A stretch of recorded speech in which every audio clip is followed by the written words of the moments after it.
هاروت و ماروت خو واقعیتش همیست که الله اینا را روان کرده بود که چون که ساحرها اقسام سحر رواج دادن و حتی بعضی فکر میکرد که می ساحرها خودشان نبی است، پیامبر است، کارهای خارق العاده میکرد و دوام میکردن که این ما نبیستیم، این معجزه ما این نیست، یک کار خلاف عادت نشان میدن.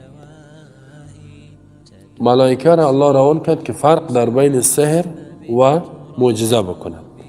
با سحر هم میگفت که سحر اینی توی تو است، معجزه ای قسم است. ولی اینا می آمدن از ملائکه سحر یاد میگرفتن. ملائکه فقط بینمی خاطر بود، هاروت و ماروت. یکم روایت ها هست، بعضی آوردگیست، روایت های ضعیف است، ثابت نیست، محققین محدثین ردش کردن که میگن هاروت و ماروت دو ملائکه بود که یک قصه بیان میکنن، بعضی هم قصه را بیان میکنن. میگه ای گفت که چرا انسان ها گناه میکنند؟ میگه الله متعال برش گفت که به خاطر که یا نفس دارن، شیطان دارن، به خود. اینا گفت نه، نفس شیطان نباید اینا را به گناه بکشانه. اگر ما هم نفس شیطان داشته باشیم گناه نمیکنیم.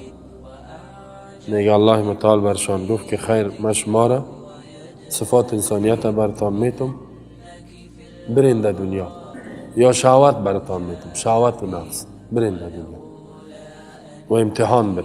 در دنیا که آمدن قاضی شدن، همین دوتا قاضی که شدن، یک زن زیبا آمد و گناه کرده بود و این میخواست قانون رو به بالاش تطبیق کنه و گفت که نه، و زن گفت که قانون سر ما تطبیق نکنین، ما به امرایتان همی عمل بد انجام میدیم. اینا گفتن که خود سعیست میبینیم و بالاخره ارتباطشان قوی شد و قوی شد تا ای که یک جای جدا شدن. جدا شدن، بازی ها تقاضا کردن که کتما همی عمل انجام بده. اونا گفتا که شما شراب نخورین، اون یک دشمن مدار مور نکشین، ما به امرایتان این کار نمیکنم. باز اینا شراب هم خوردن و آدم هم کشتن، به امرای زنا کردن. که زنا کردن، باز خود می زنی که به امرایش زنا شد، میگه ای ستاره زوره شد، رفت دعوا. یا دیگه ماندن، الله متعال دیگه ملائکه را روان کرد که نگفته بودم که شما اگر مثل انسان شاینی تو گناه میکنی؟ گفت که گفته بودی چطور کنیم؟ گفت دنیا را عذابش انتخاب میکنین یا آخرت؟ گفتن دنیا را، از سخت از آخرت.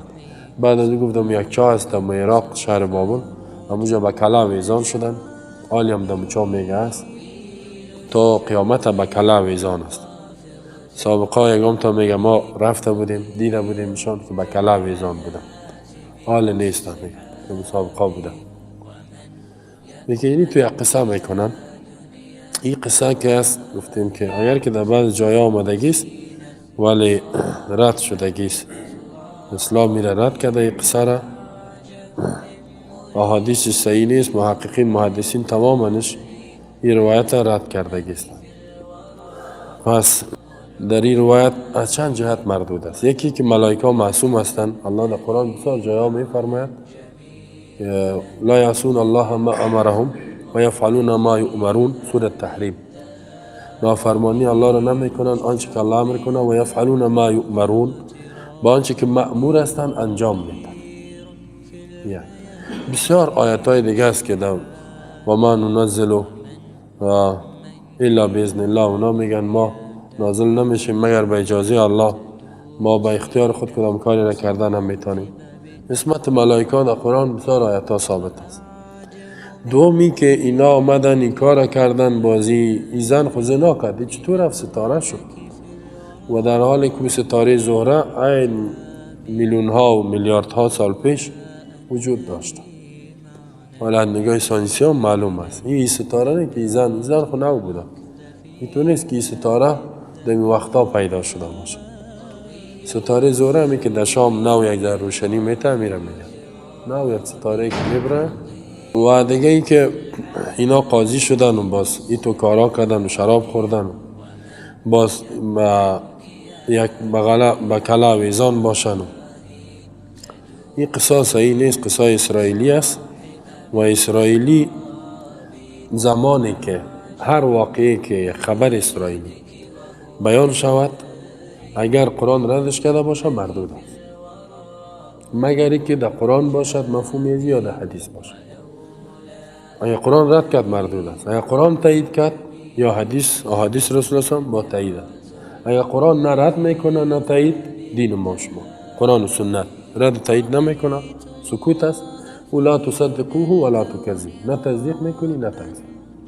ولی این قرآن رد کرده، این واقعا رد شده است، زیرا مخالف اسمت انبیا است.